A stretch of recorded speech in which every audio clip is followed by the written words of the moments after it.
ఒక వ్యక్తి కోళ్లను పెంచుకుంటూ జీవితాన్ని కొనసాగిస్తూ ఉంటాడు. ఆ వ్యక్తి తన కోళ్లను చాలా జాగ్రత్తగా చూసుకునేవాడు.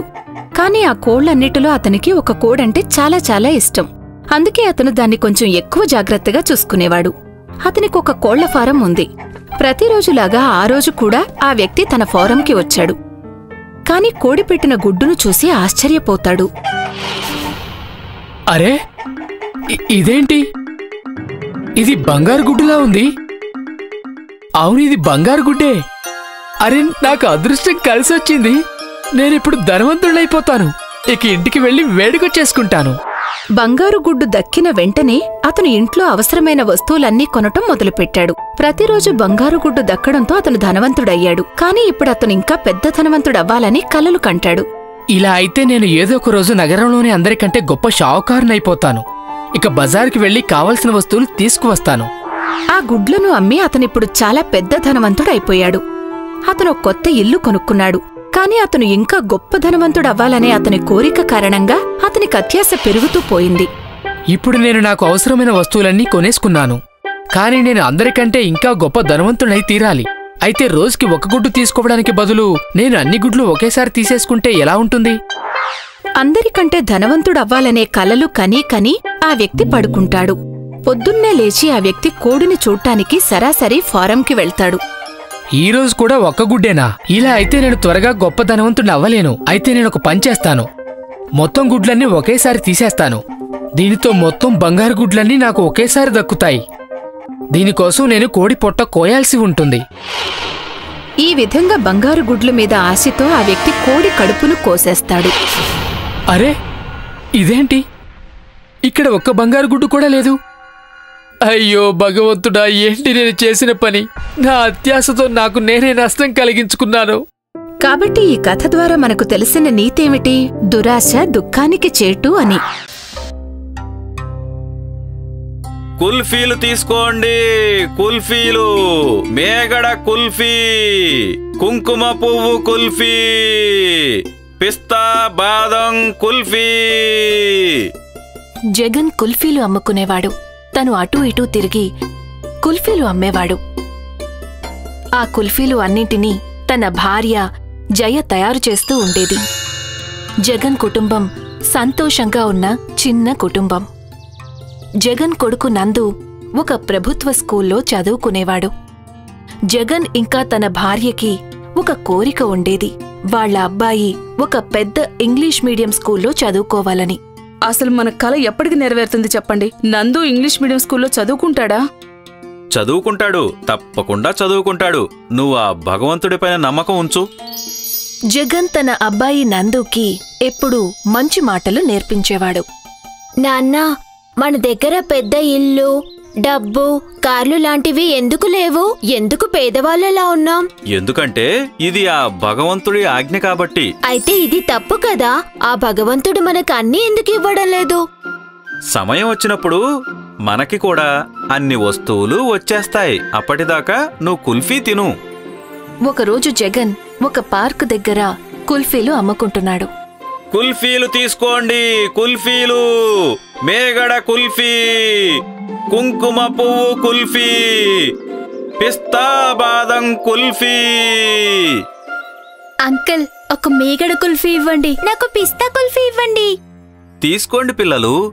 జగన్ ఇద్దరు పిల్లలకి కుల్ఫీలు ఇచ్చాడు. అప్పుడు తన దృష్టి దగ్గరలో ఉన్న బెంచ్ పైన కూర్చున్న ఒక అబ్బాయిపై పడింది. ఆ అబ్బాయి ఏడుస్తున్నాడు. జగన్ ఒక కుల్ఫీ తీసుకుని ఆ అబ్బాయి దగ్గరకు వెళ్లాడు. ఇందా తీసుకో.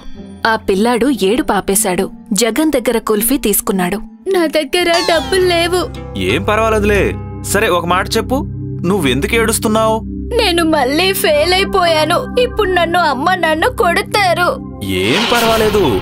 ఈసారి నువ్వు ఇంకా ఎక్కువగా కష్టపడతాను అని వాళ్ళకి చెప్పు, సరేనా? అలాగే ఈసారి తప్పకుండా పాస్ కూడా అవుతావు. జగన్ మాటలు ఆ అబ్బాయికి బాగా నచ్చాయి. కాసేపటి తరువాత ఆ అబ్బాయి నవ్వుతూ సరదాగా అక్కడ్నుండి వెళ్ళిపోయాడు. ఇక జగన్ కూడా సంతోషించాడు. ఇక అప్పుడే ఒక దేవత జగన్ దగ్గరకు వచ్చింది. జగన్, నువ్వు బాధగా ఉన్న ఆ పిల్లాడి మొహంలో మళ్ళీ నవ్వు తీసుకొచ్చావు. అందుకే నేను నీకు ఒక బహుమతి ఇస్తున్నాను. ఆ దేవత తన మంత్రదండాన్ని తిప్పి ఒక బంగారు కుల్ఫీ డబ్బా జగన్కిచ్చింది. ఇక మీదట నీకు ఎప్పుడూ డబ్బుకి లోటనేది ఉండదు. అలాగే మీ అబ్బాయి నందు ఇంగ్లీష్ మీడియం స్కూల్కి కూడా వెళ్తాడు. ధన్యవాదాలు, మీకు శతకోటి ధన్యవాదాలు. జగన్కి ఆ బంగారపు డబ్బానిచ్చి ఆ దేవత అక్కడ్నుండి వెళ్ళిపోయింది. జగన్ ఆ డబ్బాని తెరిచి చూసేసరికి ఆ డబ్బాలో బంగారపు కుల్ఫీలు ఉన్నాయి. అది చూసి తను చాలా ఆశ్చర్యపోయాడు. జగన్ ఆ బంగారు కుల్ఫీలను ఇంటికి తీసుకువెళ్లాడు. ఇక అప్పటినుంచి తన జీవితం మారిపోయింది. ఇప్పుడు నందు ఒక పెద్ద ఇంగ్లీష్ మీడియం స్కూల్లో చదువుకుంటున్నాడు. అలాగే జగన్ ఇప్పుడు సాధారణ కుల్ఫీలు అమ్మేవాడు కాదు. ఇప్పుడు తనకి ఒక కుల్ఫీ తయారు చేసే కంపెనీ ఉంది. ఇవాళ జగన్ కుటుంబానికి అన్ని సౌకర్యాలు ఉన్నాయి. పెద్ద ఇల్లు, కారు, అలాగే బోల్డంత డబ్బు. తనకిదంతా కేవలం తన మంచితనం వల్లే దక్కాయి. అందుకనే మంచితనాన్ని ఎప్పుడూ వదులుకోకూడదు.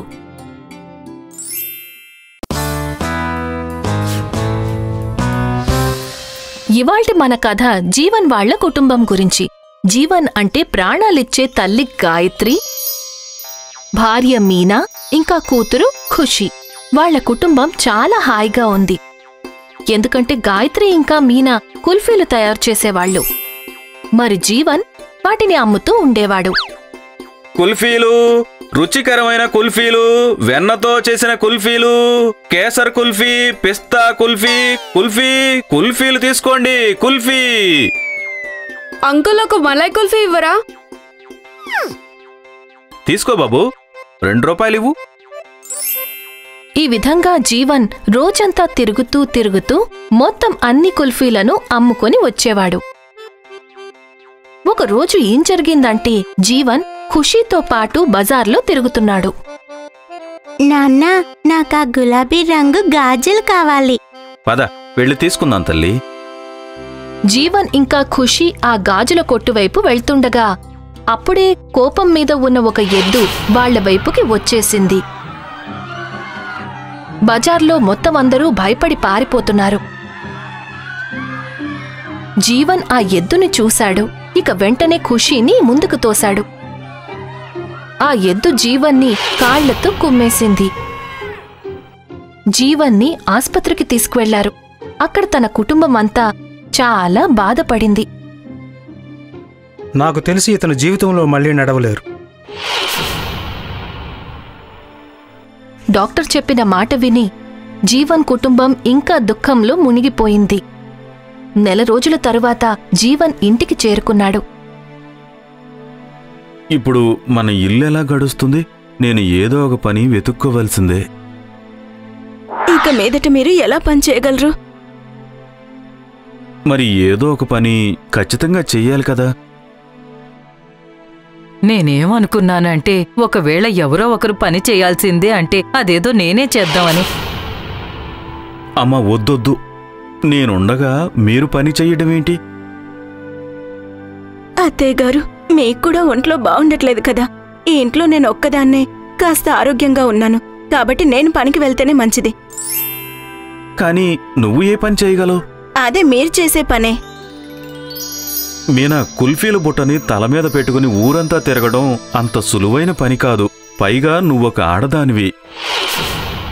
నాకు తెలుసు ఇదంత సులువేమీ కాదని, కానీ నా దగ్గర వేరే దారేమీ లేదు. మొదట్లో నేను కొన్ని కుల్ఫీలనే తీసుకెళ్తానులేండి. సరేలే, ఇక అంతా దేవుడి చేతుల్లోనే ఉంది. గాయత్రి ఇంకా మీనా కలిసి కుల్ఫీలు తయారు చేయటం మొదలుపెట్టారు. ఈసారి జీవన్ ఆ కుల్ఫీల బుట్టలో ఎప్పటికన్నా కాస్త తక్కువ కుల్ఫీలను నింపాడు. నీకు నమ్మకం ఉంది కదా?